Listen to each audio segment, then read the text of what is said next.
Comme nous le disons, donc c'est dans une logique de redevabilité, donc dans une logique de transparence que l'Assemblée nationale, en tout cas la Commission de développement rural, nous a conviés aujourd'hui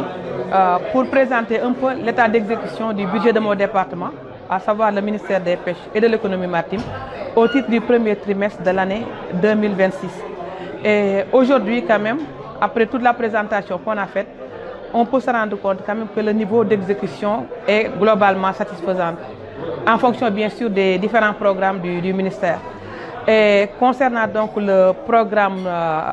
des transports, des ports, etc. Donc concernant ce programme-là, il y a un niveau de réalisation quand même qui a dépassé les 30%. Pour les autres programmes également, il y a un niveau de réalisation, comme je l'ai dit tantôt, assez important. Et aujourd'hui, pour le programme, par exemple, qui concerne ces infrastructures, nous avons un niveau de réalisation tel que le port de Ndayane, dont les travaux aujourd'hui sont très avancés et la livraison est prévue pour début 2028. Également, il y a le projet de liaison Dakar-Gorée, très important. Donc ce projet également, avec l'acquisition de 2 navires en acier pour renforcer cette ligne, ce projet également est en cours de démarrage. Aujourd'hui, concernant la pêche également, il y a le laboratoire national d'analyse des produits halieutiques entièrement construit et provisoirement réceptionné. Et nous avons également le marché central aux poissons de Thiès aussi, dont peut-être je peux dire nous avons réalisé la moitié des travaux et qui est également réceptionné et mis en service. Et bientôt également le complexe frigorifique de Hann également va suivre et être mis en service. D'ailleurs, le directeur est nommé et le complexe va être bientôt doté de matériel et de personnel pour permettre son démarrage. Également concernant les services de pêche au niveau régional, il y a un important travail de construction et de réhabilitation qui a été fait. Pour Saint-Louis, le service des pêches était dans un état de dégradation très important et présentait même des risques de sécurité pour le personnel et pour les usagers. Mais quand même, nous avons pu donc obtenir les crédits nécessaires au niveau du ministère des Finances. Et aujourd'hui, les travaux ont démarré plutôt. Le personnel est redéployé ailleurs. Et aujourd'hui, ces travaux quand même sont réalisés à hauteur de 40%. Donc pour l'essentiel aussi, le travail de réhabilitation des services se poursuit. Et aujourd'hui, quand même, nous devons dire que de manière globale, quand même, nous pouvons être satisfaits de ce qui a été réalisé. Concernant également la gouvernance des pêches, nous sommes également en train de travailler sur la réforme des textes avec le code de la pêche maritime. Les avant-projets de loi et de décrets sont déjà disponibles. Le code de la pêche continentale, la loi, l'avant-projet est déjà disponible et nous travaillons sur le décret. Également le code de la marine marchande, également, l'avant-projet est également finalisé. Parce que c'est important quand même d'avoir des textes actualisés, des textes quand même qui pourront nous, en tout cas, permettre de travailler dans le respect de nos engagements internationaux. Et également aussi, il y a beaucoup d'efforts qui ont été faits en matière de certification des produits de la pêche. Et aujourd'hui, donc, la Commission internationale pour la conservation des thonidés de l'Atlantique, qui gère le thon au niveau international, parce que pour le thon, cette espèce-là, il faut des quotas qui sont alloués aux États. Et il y a quelques années, le Sénégal était identifié comme partie non coopérante, c'est-à-dire qui ne coopérait pas, qui favorisait la pêche illicite. Mais grâce aux réformes engagées aussi, l'identification du Sénégal a été levée. Et aujourd'hui, donc, comme tous les pays, le Sénégal peut se prévaloir d'un système transformant, performant, mais également conforme aux normes, conformément à ses engagements internationaux. Tey dañu ñëwoon ni ci assemblée bi ndax dañ ñu woo muy luy yoon ndax ginnaaw ñun ndaw réew mi lañ fi nekkal ginnaaw di réew mi lañ fi nekkal baax na bu ñuy liggéey ba tollu fenn ndawi réew ñi wooñu ngir saytu suñu liggéey ci loolu moo ñu fi indi tey. Donc dañ ñoo woo comme année bi démarré na amagum na ñetti weer ba dugg ci ñeenti weer ñoom ñu wooñu ñu ne ñu kat budget bi ñu leen joxoon ci année bi ñetti weer yi lan ngeen ci defagum. biñ ñëwee tam ñu ñëw waxtaan ci biñ ci waxtaanee gis nañ ne tamit liggéey biñ ci liggéey fiñ ci tollu quand même nekk na loo xam ne war nañ ko mën a apprécier ndax boo xoolee ñu misaal rek dañ leen ko présenter par programme.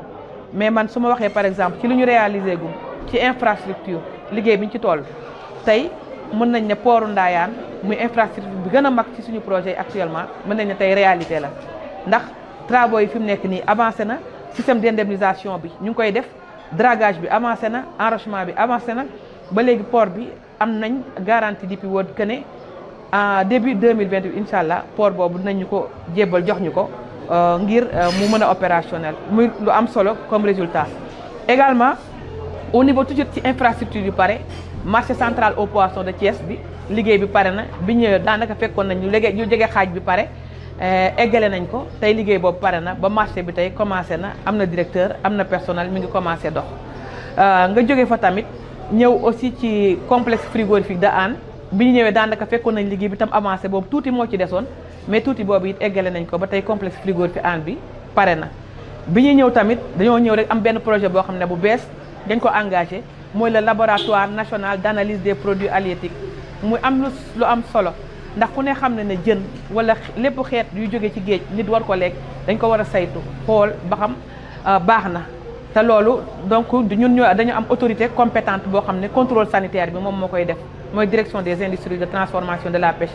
ba fii su daan liggéey dana dem ci laboratoire privé yi mais léegi am nañ laboratoire boo xam ne laboratoire dernier cri laboratoire moderne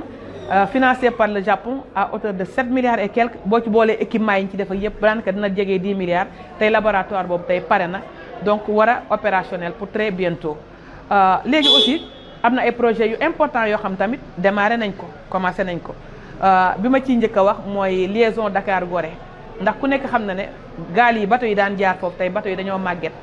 ba tey amatul trop sécurité bi mu war a am moo tax à travers l'agence nationale des affaires maritimes ñu am benn projet boo xam ne de construction c'est-à-dire demuñu jëndi waaye dañuy dem tabax bateau bu bees tàq boo xam ne ñun ñooy suivre travaux yëpp ba mu respecter les normes donc ñaari navires yoo xam ne en acier mais avec toutes les commodités nécessaires c'est-à-dire bu nit feebaree am na fu ñu ko mën a teg donc loo xam ne manqué woon na ci navires yi rek incha allah dina ci am projet boobu aussi démarré na étude yi démarré na ñu ngi xool aussi attribution bi pour que mu mën a démarrer léegi rapidement. également aussi boo xoolee aussi corridor yi dafa am solo maanaam marchandises yi nga xam ne dafay jógee parce que lépp ci port Dakar la concentré wu en attendant Ndayane di pare mais marchandises yi bu ñëwee tey port Dakar dañu leen war a jëlee foofu pour yóbbu leen ci biti te léegi pour décongestionner port bi boo xoolee léegi dañu prévoir defar ay infrastructures au niveau ci corridor yi maanaam fu mel ni Tamba waaw ci Kidira am nañ fa donc benn projet boo xam ne COSEC def na conception bi normalement deuxième semestre bi ci année bi dina démarrer muy gare gros porteur boobu de Kidira. également am nañ aussi projet de plateforme logistique aussi bu mu bëgg a def foofu au niveau de Bélé lépp rek ngir renforcer également le corridor. et également aussi commencé nañ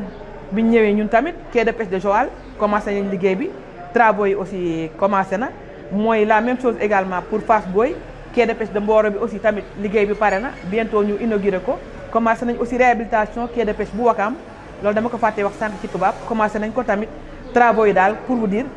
ci infrastructure daal que mu nekk pêche que mu nekk transport maritime yëf yi daal daanaka mi ngi bouger daal niveau bi mu dem daal vraiment c'est satisfaisant te am nañ ci yaakaar ne fii ak fin d'année dinañ am résultat yu baax yoo xam ne dina yokk secteur bi bu baax a baax.